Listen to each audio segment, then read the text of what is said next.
বন্ধুরা, বানিয়ে ফেললাম একটি লিথিয়াম আয়ন ব্যাটারি চার্জার, যার সাথে রেখেছি ডিসি আউটপুটের ব্যবস্থা। এটি 5 ওয়াটে ব্যাটারি চার্জ করতে পারে এবং ডিসি আউটপুট দিয়ে আমরা বিভিন্ন ইলেকট্রনিক্স চেক করতে পারবো। চলুন এর ফুল মেকিং ভিডিও দেখে নিই। এই গ্যাজেটটি বানাতে আমাদের লাগবে TP4056 চার্জিং মডিউল, একটি 18650 ব্যাটারি কেস, একটি ডিসি ফিমেল জ্যাক, একটি ডিসি মেল জ্যাক, একটি মিনি সুইচ, একজোড়া এলিগেটর ক্লিপ এবং একটি পিভিসি বোর্ড, যার সাহায্যে আমরা গ্যাজেটটির বডি বানাবো।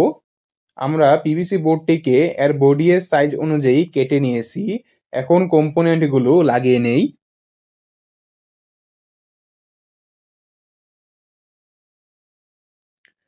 প্রথমে কথা বলবো কেন এই TP4056 মডিউল ব্যবহার করেছি। TP4056 মডিউলে ওভার চার্জ এবং ওভার ডিসচার্জ প্রোটেকশন আছে। যেহেতু আজকের গ্যাজেটটি দিয়ে আমরা ব্যাটারি চার্জ করব এবং ডিসি আউটপুটও নিব, তাই এই মডিউলটি বেস্ট অপশন। প্রথমে আমরা ব্যাটারি পজিটিভ টার্মিনালে তার সোল্ডার করব। তারপর ব্যাটারি নেগেটিভ টার্মিনালে তার সোল্ডার করব।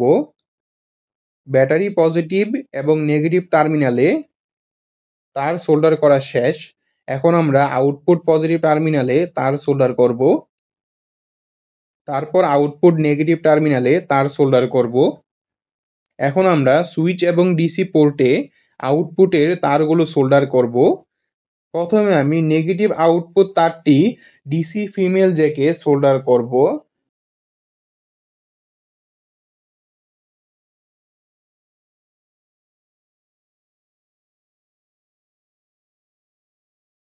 তারপর পজিটিভ আউটপুট তারটি সুইচে কানেক্ট করব।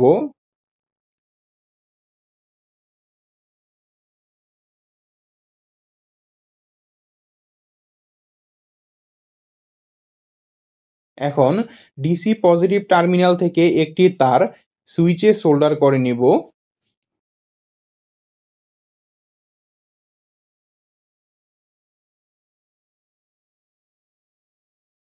আমাদের সোল্ডারিংয়ের কাজ শেষ। এখন যদি আরেকবার বলি, এখানে TP4056 মডিউলের আউটপুট নেগেটিভ তারটি ডিসি নেগেটিভ টার্মিনালে গিয়েছে, আর পজিটিভ আউটপুট তারটির একটি প্রান্ত সুইচে এবং আরেকটি প্রান্ত ডিসি পজিটিভ টার্মিনালে গিয়েছে। এটি হলো আমাদের কানেকশন প্রসেস। এখন আমরা সবগুলো কম্পোনেন্ট অ্যাসেম্বল করে নিব। প্রথমে আমরা ব্যাটারি কেসের সাইড পার্টগুলো লাগিয়ে নিব।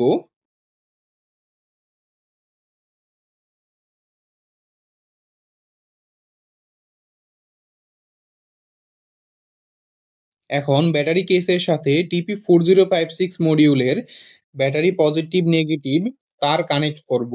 আমি আসলে এই টাইপের ব্যাটারি কেসে তার লাগানোর বেস্ট অপশন যা দেখতে পেলাম তা হলো এই মেটাল পার্টটি খুলে এখানে ছিদ্র দিয়ে তার ঢুকিয়ে আবার মেটাল পার্টটি লাগিয়ে দেওয়া। এইভাবে লাগানোর পর তারটি অনেক টানাটানির পরও খুলে আসেনি। তো আমরা এখন ব্যাটারি কেসে মেটাল ক্লিপগুলো লাগিয়ে নিই।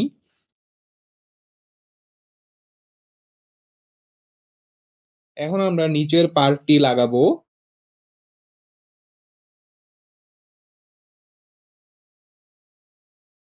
এখন আমরা একে একে সবগুলো পার্ট লাগিয়ে নেই।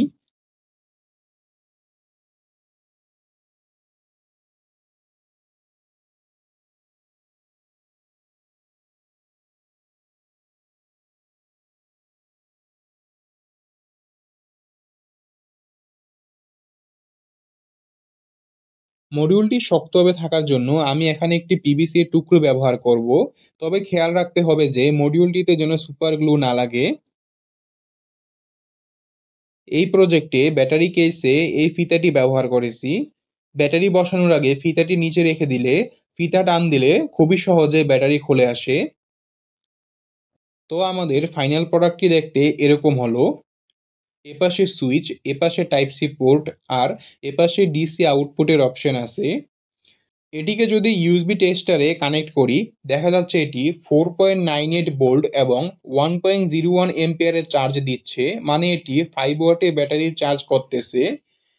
এই ১০০ টাকার লিথিয়াম আয়ন ব্যাটারি চার্জারের রিভিউতে দেখেছিলাম যে এটি ২ ওয়াটেও চার্জ দিচ্ছিল না। তো আমি বলব আপনারা এরকম চার্জার না কিনে নিজেরাই চার্জার বানিয়ে নিতে পারেন। এটিতে আউটপুটের অপশন ছিল না, কিন্তু আমাদের বানানো চার্জারটিতে আউটপুটেরও অপশন আছে। আমরা এখন এর আউটপুট ফিচারটি দেখব। আমরা একটি ডিসি মেল জ্যাকে তার লাগিয়ে নিয়েছি এবং অন্য প্রান্তে এলিগেটর ক্লিপ লাগিয়ে নিয়েছি। প্রথমে আমরা একটি মোটর কানেক্ট করেছি। এর সুইচটি অন করলেই মোটরটি চলতে শুরু করেছে। তারপর একটি লাইট কানেক্ট করেছিলাম। এই ডিসি আউটপুট দিয়ে আপনারা বিভিন্ন ইলেকট্রনিক্স এবং মডিউল খুবই সহজে চেক করতে পারবেন। এই ছিল আমাদের আজকের গ্যাজেট। আপনারা আরও এরকম সব ইন্টারেস্টিং গ্যাজেট মেকিং এবং গ্যাজেট রিভিউ ভিডিও দেখতে আমাদের চ্যানেলটি সাবস্ক্রাইব করে পাশে থাকবেন। আর আমাদের এই mini power bank making video miss করে থাকলে সেটিও দেখে আসতে পারেন। দেখা হবে পরের ভিডিওতে।